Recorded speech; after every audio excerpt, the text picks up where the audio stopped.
Hello and welcome to The Game Changers.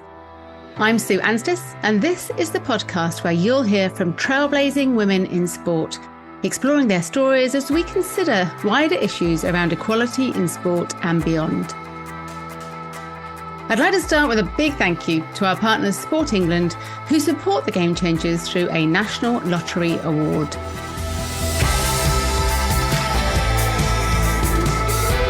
Pursuing your life's passion is not something everyone has the chance to do, but my guest today is currently pursuing two of them. Layla Guscoth describes herself on social media as half netballer, half doctor.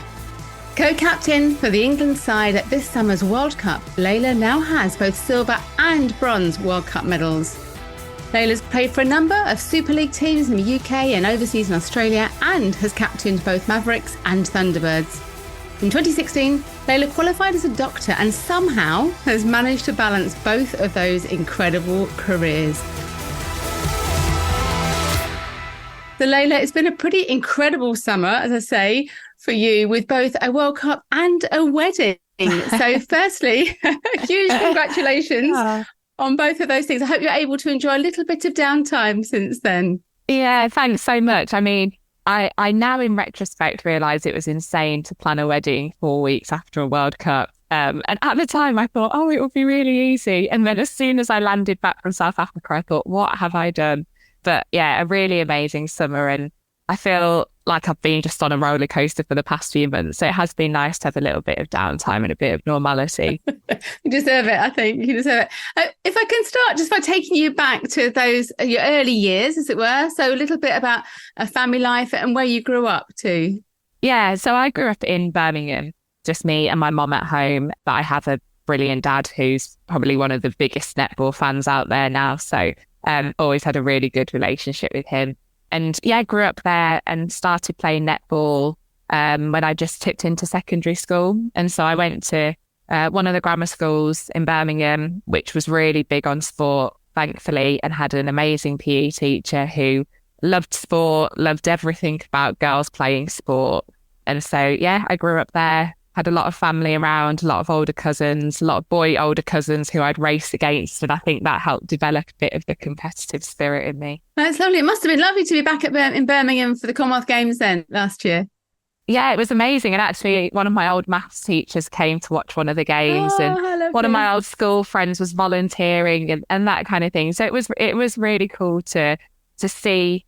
I lived not too far, or I grew up not too far from like Birchfield Harriers or the Alexander Stadium. And so to go there for the opening ceremony, and the bus on the way drove past my mum's house and she came out with her England banner waving and that kind of thing. So it was amazing. And I think something I really don't take for granted, getting to play, not just in a home games, but literally a home games down the road. Passing your home. I lived in Birmingham for a while. I worked for Cadbury's when I left university. And I used to train at Alexander Stadium, actually. My family joke, because it was at the time when Denise Lewis was there. I wasn't really training with Denise Lewis, but I knew her.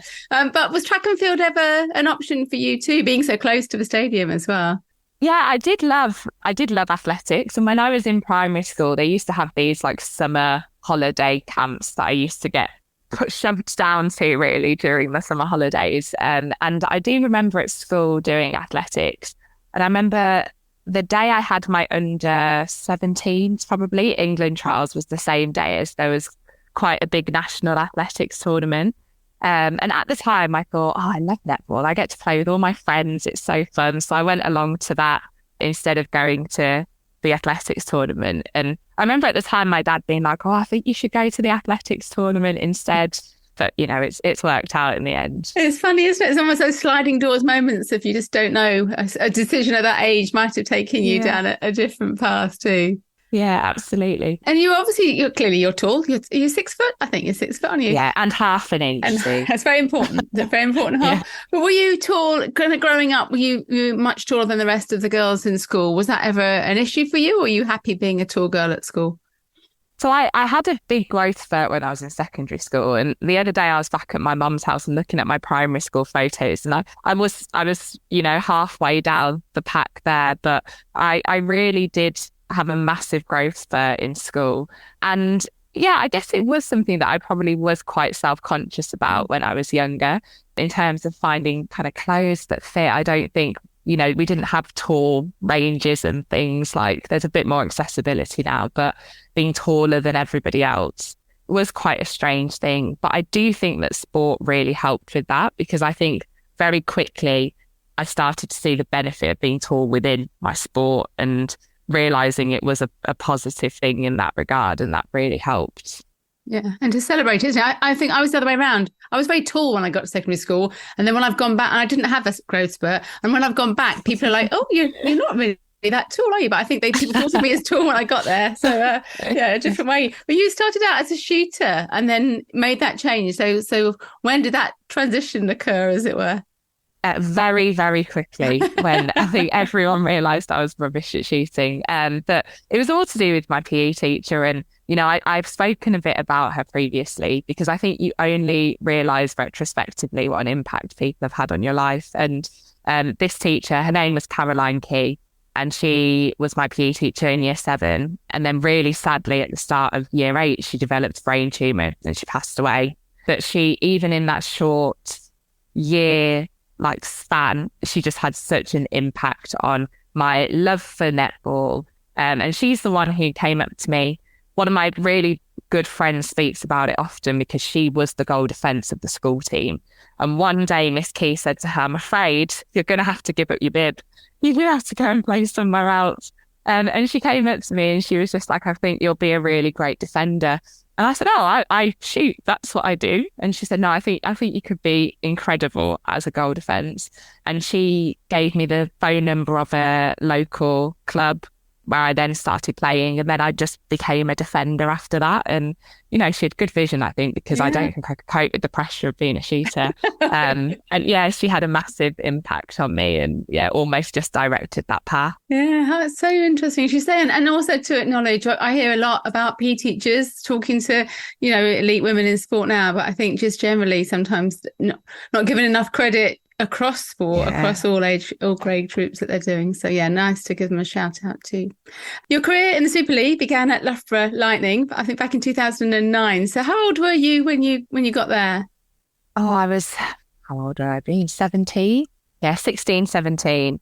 I think I was definitely in sixth form. I was either in year 12 or 13. Excellent. And it's almost 15 years ago. So what changes have you seen in the league since then in terms of quality of play and the demands on players too versus when you went in at that age? Yeah, that's a really good question because I think it's really easy for us to, obviously you want the game to keep progressing and getting better. So it's really easy to look at the things that the game still has to improve on. And you don't often, I guess, look back at where it's come from. But certainly 15 years ago, we weren't playing in the copper box or playing in front of thousands of people. And the viewership that we were getting on TV, I think that's really changed. Pay has improved. Obviously, it's not exactly where you'd want it to be. But the biggest thing that I think I see is the depth of talent and how much that extends into kind of grassroots and the younger age groups. When I first started at Loughborough, I just played for, there was probably about an under 18s level kind of national talent league that had just started. And it was really in its infancy, and it was probably the only kind of national level of competition that we had as teenagers at that stage once you'd kind of finished all the school age groups. But now if you look through, there's what we call the NPL, which has an under 21s, an under 19s, and under 17s, and many academies below that as well. So I think it's really cool that when you are 13, 14, and you might be in the Surrey Storm Academy or the London Pulse Academy, that you're looking at the senior players and you know what you aspire to do and how to kind of train and be funneled through that pathway to get there. Yeah, and it's amazing to think how that has changed, that, as you say, that elite pathway through. And in terms of the England side, how has the support around the Roses changed over your career? And I'm thinking around, I guess, the sports science, the strength and conditioning, the analysis. You feel those must have really jumped on in that time as well.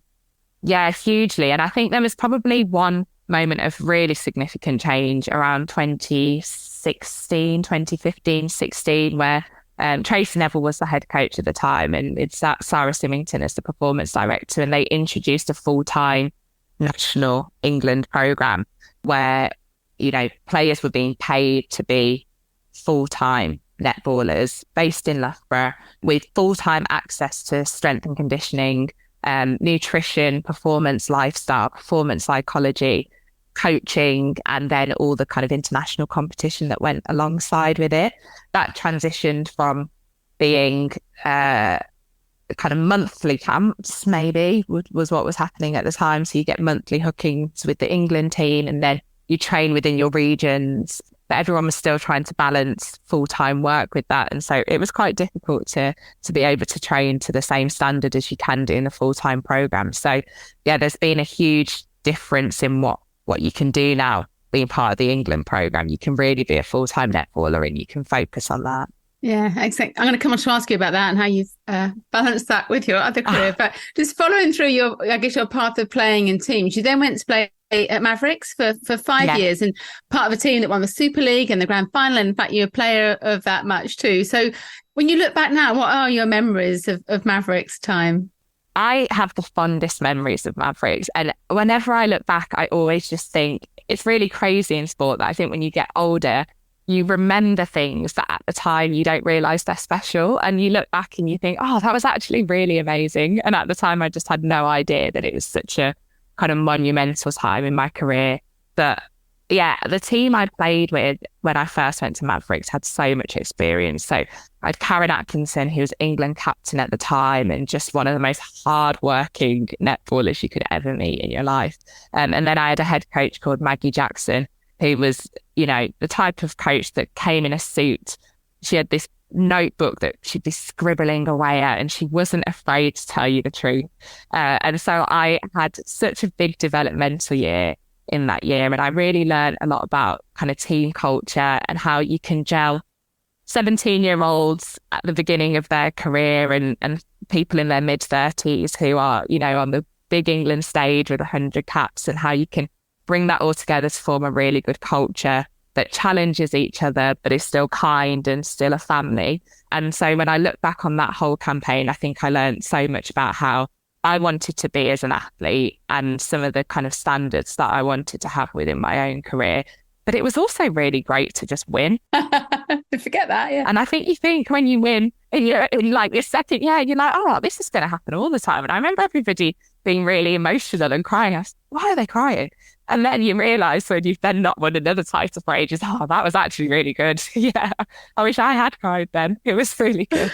And obviously it was during that time that you completed your medical studies as well too. So you started your medical training at Oxford in 2010, just as your Super League career was kind of getting going. And I guess when I look at that and you're reading more about you, it seems almost beyond belief that you would even consider combining them both. So how did you come to make that decision? It was one of those things that almost just happened. And I think at the time, I think my school were really great at supporting me playing netball. So they give me time off for camps or whatever it was that I needed to do from a netball point of view. But they also really pushed me academically. And I remember when I was putting all my uni rankings down and one of my teachers just being like, oh, have you not considered Oxford? And I was like, I don't go to Oxford. Like, I don't know people that go to Oxford.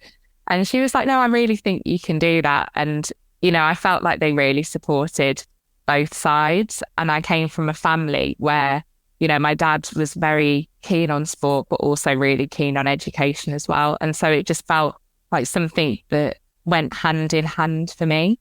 And I do credit Mavericks a lot with being able to balance certainly the early years, because I think I heavily underestimated what it felt like to leave home and do my own washing and do my own cooking and cleaning and then balance academics and being part of a Super League, that kind of adult training environment. And certainly my captain, Karen, you know, I'd stay at her house and she'd cook me breakfast and dinner. And I remember sitting down with the head coach and just highlighting and going through my diary and trying to be organised and trying to work out places where I could do in my lunch break a 30-minute session and get all the benefits and just not try and like burn out during that stage. So I think I had really good support around me where it mattered. I had a lot of people who told me, that it wouldn't work. I had tutors at uni who said I'd never qualify as a doctor, or I wouldn't be good as a doctor. And then I did have some netball coaches who, said that I guess they thought that it didn't show commitment to the sport if I was trying to balance a couple of things. So there were people that were more negative, but I think kind of the close people around me were really positive and helpful. And I think, there was almost no doubt in my mind because of how great they were. That's so interesting, isn't it? I shouldn't say, without being disparaging about my own children, but my youngest daughter's just started uni a couple of weeks ago. And when you were saying that, and I just suddenly thought, my goodness, can you imagine her being there and starting uni and then also playing in Super League and combining the two? So I can certainly see that would have been a massive change. And I guess being away from home in a different place and cooking and cleaning for yourself and everything too. Yeah, they were the hardest bits. I spoke to Pam Cookie for the first series, actually, of the Game Changers. It feels like a long time ago now. But she talked about the importance of having another career alongside netball to help you then transition for the rest of your life. So do you ever worry that if netball does become fully professional, players then might not have that option or might not take that option? Yeah, I do think it is a worry. And I think it's one of those things that I think even if netball, and we all really hope that it does become more professional and get way more investment, but realistically we will never be paid the same as male Premier League footballers, and so there does always have to be a degree of succession planning. And I was recently at an event where there are a few of the kind of lionesses and cricketers, and it sounds like some of the sports are starting to think about how to help players transition out of the sport into careers. So it's certainly something, if we do continue to head in the direction we want to, I think, if you have girls that are finishing their career in their mid-30s who've still got 50 years of life and paying bills. So netball's not something you can live off forever. So it is something that I am quite strong about, and it's something that I do try and say to the younger generation that, I think there's been times, certainly in my career, that it has been too much, but certainly trying to keep something there alongside to give you the options, if not even just retirement, but deselection, injury, like these are all real things that happen to us regularly. So how you can support yourself outside of the sport is important. And it was 2012, I think, when you had your first England debut against Jamaica. So taking yourself back there, what are your memories of that as a young athlete? Yeah, it's amazing because I was recently watching some of our younger athletes get their debuts against New Zealand, and they were so good and so confident and amazing. And I was not that at all. And I remember coming up against two really tall Jamaican shooters who are still playing now, and they're, both 6'6". And I just remember being so awed by the experience that I went on. I did nothing for 15 minutes, ran around like a headless chicken, and then was rightly escorted back to the bench until I had my next opportunity. And so I remember it being a really cool experience that when I look back, I often think, I wish I hadn't been so in awe of the experience and had a bit more confidence to go on there and be like, I'm going to assert something on this match. And Anna Stonebridge now, but I remember her as Anna Mays, who gave you that first call up, describes you as a ferocious and tenacious player. Is that always how you've played? Is that how you see yourself as a player? Yeah, I guess so. I don't see myself as ferocious, but people often do tell me that I am. Because you smile at the same time, so it's kind of beguiling, isn't it? I do think I have a slight on-court alter ego. I do really enjoy that I can have a real competitive outlet on the court that probably wouldn't be okay just in normal life, where you can just go for things. And it's a nice space to have an outlet. And I love winning. I love competition, and I like kind of working hard. So I think, I guess those are words that probably do describe me quite well. On court, anyway. Encore, yeah. And you took a break from netball in 2015 to 18 to finish your medical qualifications and training. So was that a difficult decision to make at the time? Yeah, it was. And it came around the time of the full-time program that I mentioned earlier. And yeah, at the time, Tracy Neville was the head coach, and she is a fantastic woman. And I really love and respect her as a coach. And I remember she sat down with me, and I was probably in my last 5 or 6 months of medical school training. And we had a really good conversation, really, where kind of both of us felt that I'd spent 5.5 years at medical school, should finish this off, but probably wasn't, it'd probably be a really difficult time to start being a doctor and join a full-time program.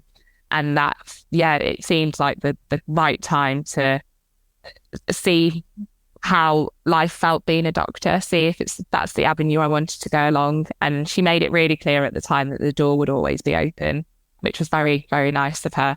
And so for those 2 years, it was kind of 2016 and 2017 Super League season. I just played Super League and didn't do any England kind of training or commitments. And each year Tracy would send me a message and say, how are you doing? And she'd catch up with me whenever she came to Bath. And I think it was a really good time for me, actually, in retrospect. And it was a difficult decision, but it almost felt like I'd done so much of my medical training, I had to finish it off and I had to kind of reach that end goal.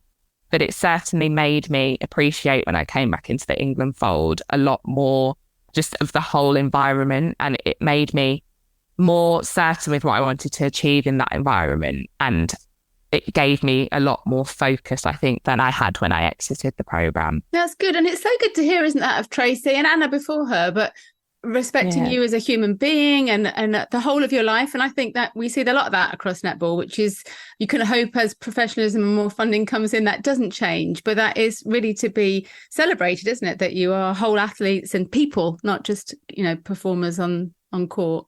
Yeah, absolutely. Because I think people always love to try and separate sport and tell you things like, leave whatever's going on in your life at the door and that kind of thing. But it is almost impossible to do that as a human being. And so I think when you do have people that can appreciate your life and you can discuss with them how to kind of optimize that off-court side of things, I do think it really does help your on-court. So I think it is of benefit to care about the person as well as the netballer who's out there. Yeah, it clearly has shown, hasn't it, as you come back. Did you always know you would come back and play at a high level? Do you think in your head, even at that time, you knew you would do?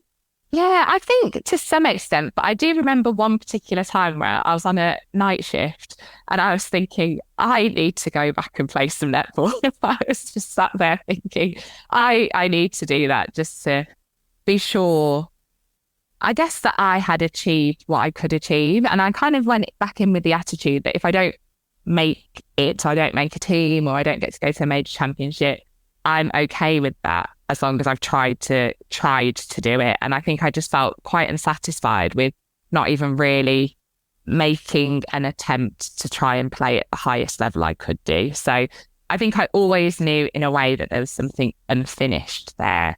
I guess it was my ease with that, whether I was okay with it being unfinished or whether I felt that I needed to give it another shot. And then kind of over the 18 months, I thought, oh no, I really do need to go and see what I can achieve in the sport. And I don't like to mention it really, but you obviously missed out on playing in the Commonwealth Games gold winning team. Yeah. So how was that at the time and in retrospect, or actually when you now look at all that you have achieved, is it, I would assume that's kind of just part of the balance of where you are? Yeah, it felt fine, and not in the way of, obviously everybody would love to be there winning a gold medal, but I think I knew why I'd made that decision at the time. I also it wasn't like I was, the best player on the team and I'd be guaranteed to be there and I would have been there lifting the trophy or anything like that. So I think I had a level of, just realism with it all, that it might not have even been my journey if I was in the programme anyway. And I just think your story's your story, isn't it? Like there's sometimes no point in trying to say what if or this could have happened, because you just have no idea. And ultimately, I was just really happy for the girls. It was such a defining moment for netball, which benefited netball as a whole in this country. And I had so many friends that had worked so hard over the years, and I knew what they'd put in. And Tracy and Colette, who was one of the assistant coaches and had coached me since I was about 12. So it was nice to just see a kind of altering of the world order and just something that was good for netball in this country, I thought. That's lovely, isn't it? And I was thinking as I was doing the questions, I was thinking actually, in a one way, then there's another female athlete, isn't there, that made it and did win a gold medal. Although you didn't, you not almost didn't deprive somebody else from doing that you may have been in the team or not, but somebody else also went on to have a life-changing experience of winning gold. And then you've now come back and played in the World Cup again too. Yeah, it's so easy, I think, in sport. There's so many moments that you could be like, oh, I regret that. I wish that didn't happen. But we all have our goods and our bad bits, don't we? And I think on balance, I think I've had a lot more good than bad moments. And we hear a lot in sport, don't we, about how sport, especially team sport, can help professional women in their careers. So how do you feel your netball career and playing in an elite team at that very top level has helped your medical career too? Yeah, I think it's massively helped, actually. And I've started anaesthetics training, so that's my specialty. And so much of that is about teamwork and managing pressure and the way you communicate with people and that kind of thing, which I think you just naturally develop in team sport. So you naturally learn how to manage your time and how to find your own ways to cope with pressure, and whether that's selection pressure or whether that's the kind of immediate pressure of playing in front of crowds or in finals, and then how to interact and work as part of a team. I think they're all skills that team sport just gives you along the way that you don't realise you're acquiring, but you do. Which I do think are really beneficial in medicine generally. And what does an average day look like for you when you were working in the hospital and then also training either with the Roses or with a Super League team? Yeah, so when we're with the Roses, we're usually in a centralised camp. So we're usually in Loughborough. And that kind of is full day, not, 4 days a week. We're up there and we have the technical stuff on the court and then psych and our nutrition and all the other kind of allied stuff around it. And that's almost easier when you're there because you are just netball and you can just focus on that and might do a bit of reading, or some of the girls will do a bit of uni work in the evenings, but generally you're all in for netball. It is a bit harder when you're back at your club and you're doing Super League because you are trying to balance training with work. And so I'm not a morning person, so I know some people can get up and train in the morning. That is not me. So I usually, work would start for me about 7:45, 8, and probably finish around 5:30, unless I'm on call. And then, it's a 12, 13-hour day. And I usually just sit and kind of plan my training around that. I wouldn't train on a 13-hour day because that's just not really good for anybody. But certainly kind of trying to make sure that I'm getting in my harder sessions at the start of the week when I'm less tired.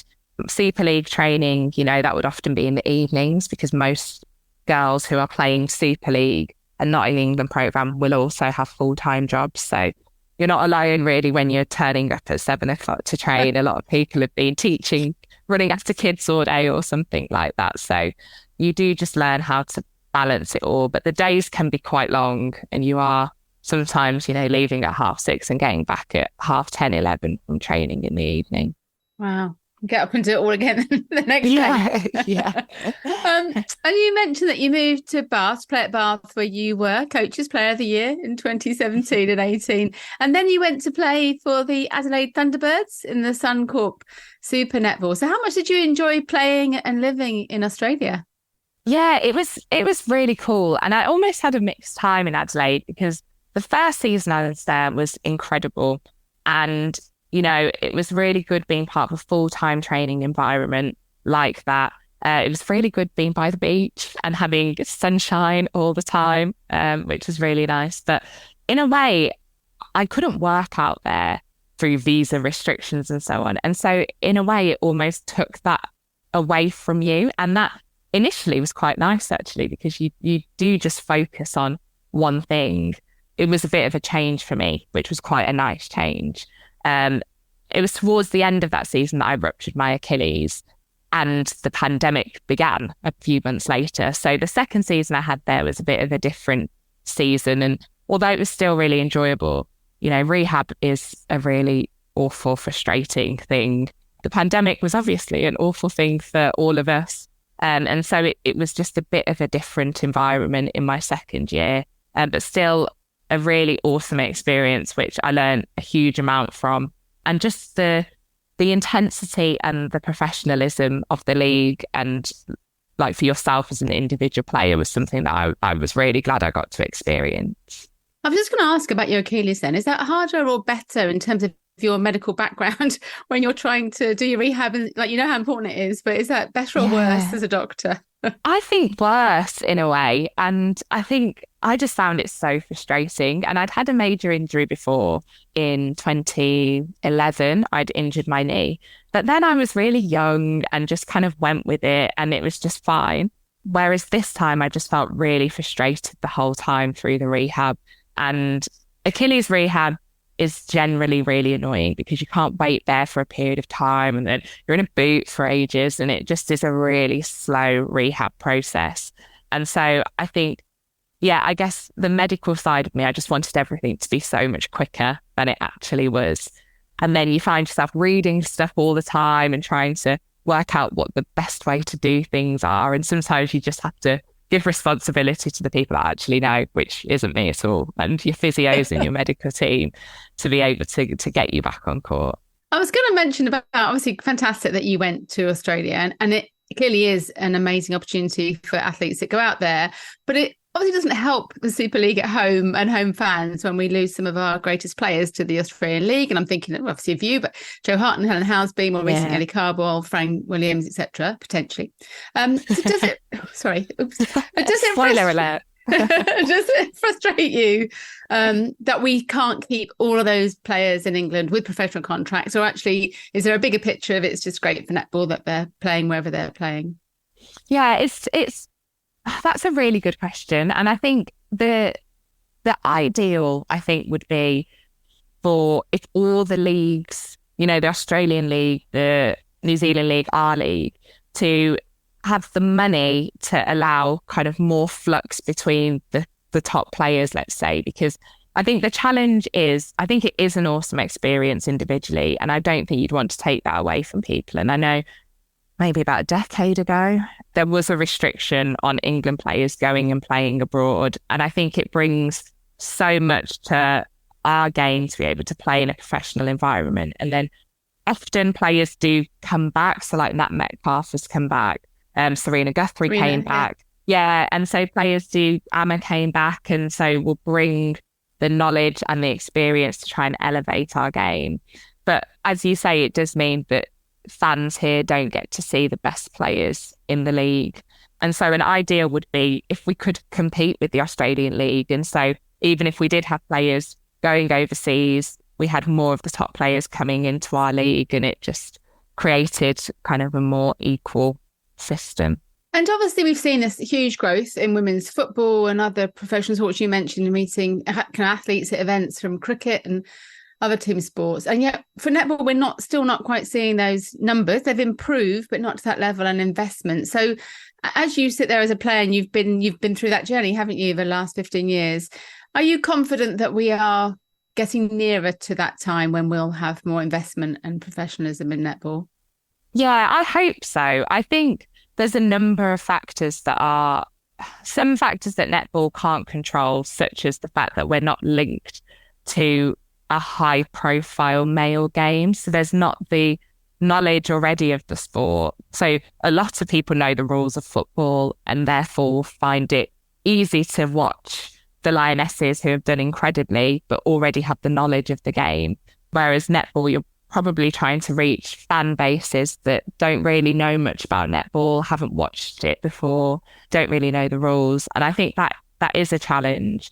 And it's a challenge financially to not have any other sport that you can align with in terms of sponsorship and marketing and that kind of thing.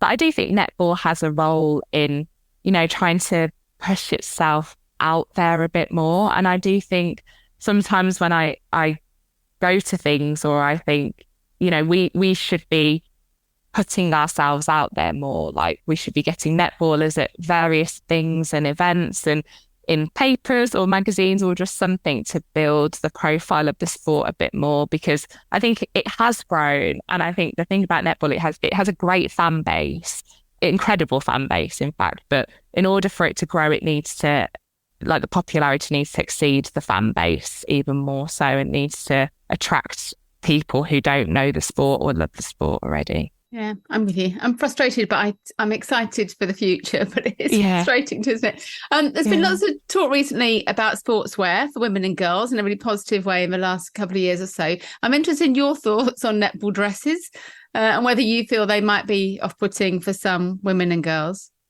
Yeah, I think it's an interesting one, because I think, you know, people do say, certainly at grassroots level, and, you know, I think if you ask lots of us in the team, we'd prefer to be in leggings or tops rather than dresses. However, I do know, you know, over the past 12 months, we've had conversations and we've worked with our kind of sponsors in terms of trying to design kit that is suitable. And I think it's one of those things where the replacement to the dress has to be good, and it has to be suitable, and it has to be comfortable, and it has to be something that people want to wear. And I think we've not reached the stage yet, because we're not already in kind of a top and a skirt where you can just substitute it with shorts. I don't think we've reached a stage where we have a genuine alternative that would be comfortable, would feel special, like a match day, because that is what's nice about a dress in a way. You get given your match dress and it's amazing, and you don't wear it for anything else. So it does feel really special compared to if you were wearing like versions of your training kit. And so a way to keep something that's special but probably offers some more versatility for people if they wanted to wear, you know, shorts or leggings or whatever form it takes, is a bit more universal for people. Yeah, good. No, that's interesting. I hadn't thought about it from that perspective too. That's so important, isn't it? That it feels something aspirational and special too. Yeah, definitely. That's something that we spoke a lot about, because you only get, in England netball, you only get the red dress when you've made the senior team, and you get handed at a dress presentation, like your first red dress. And it does feel like this really monumental thing. And so, how to kind of still emulate that is quite important, I think. Yeah. I was just going to touch on leadership, if I could. I know that you captain Mavericks and Thunderbirds, I mentioned, and were vice captain or co-captain for England. And I also wonder what you think as a player makes a great captain.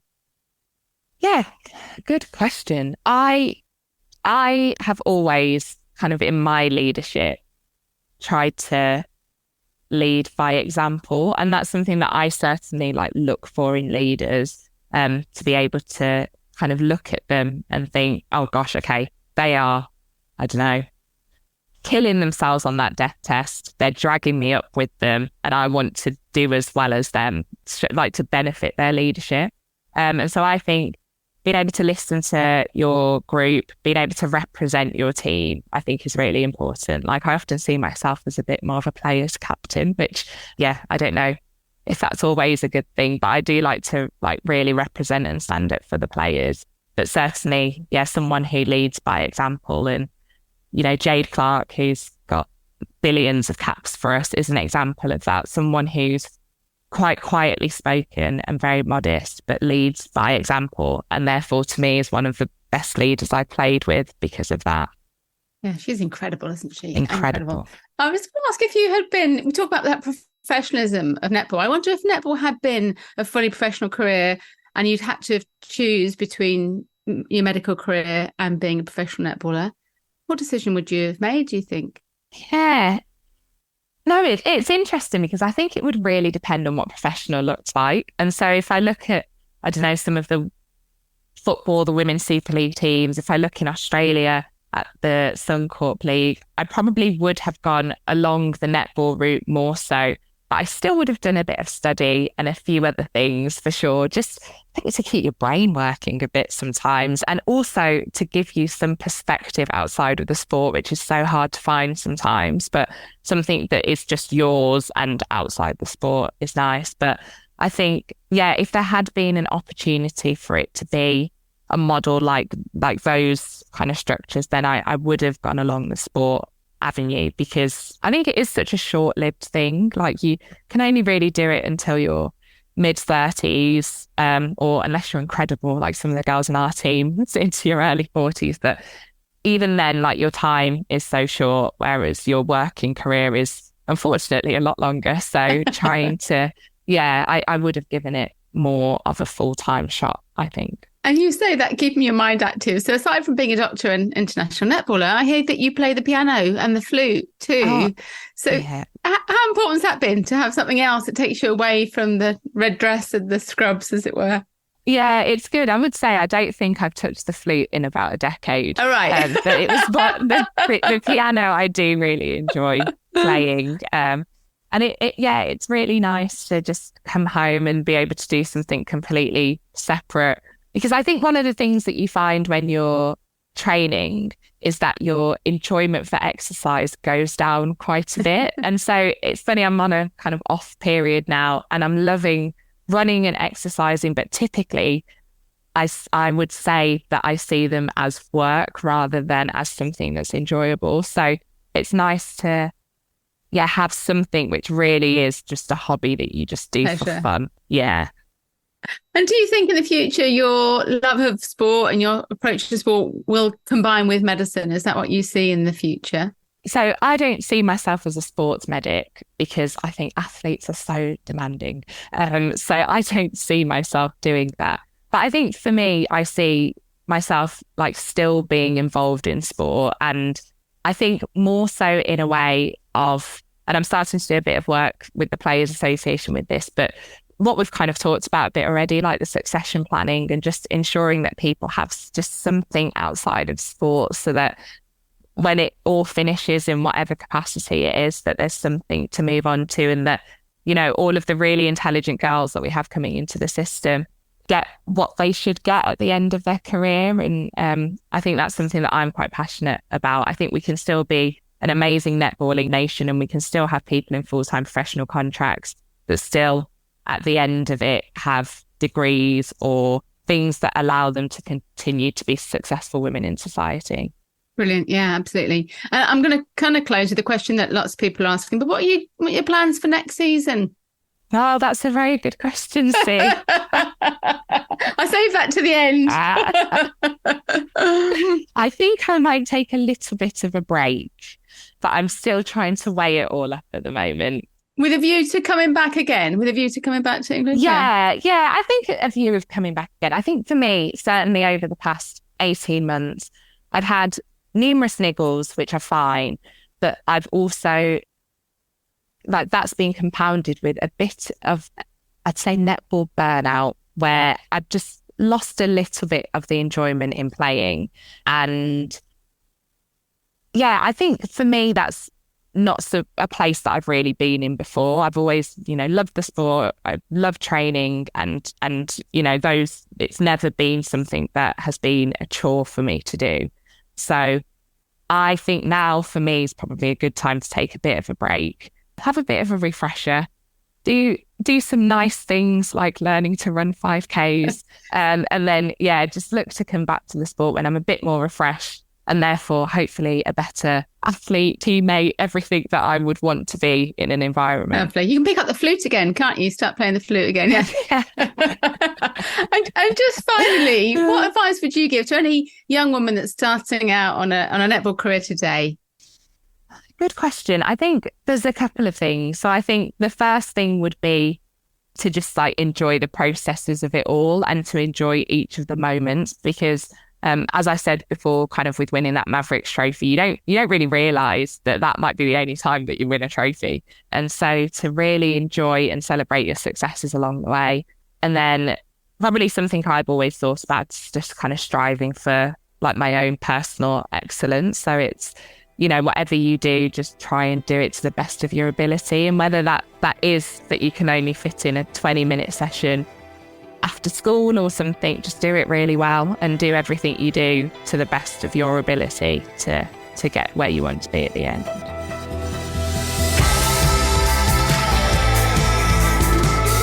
It's always lovely to talk to someone when you're a massive fan, and I certainly am a huge fan of Layla's, especially as goal defence was my position at netball too. We wish her well for the future, whatever she chooses to do.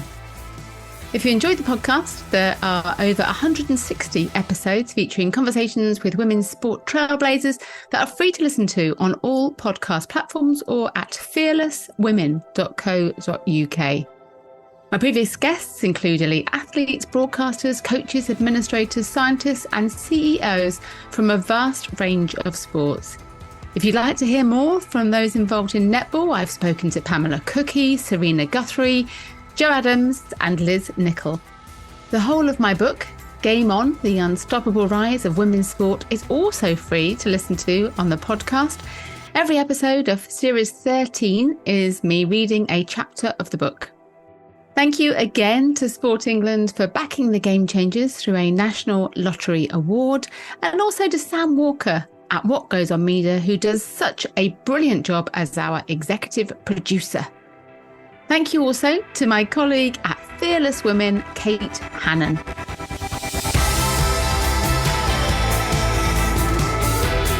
Do follow us to make sure you don't miss out on future episodes. And if you have a moment to leave us a fantastic 5-star review, that would be brilliant, as it really does enable us to reach new audiences. Come and say hello on social media, where you'll find me on LinkedIn, Twitter and Instagram at Sue Anstis. The Game Changers. Fearless Women in Sport.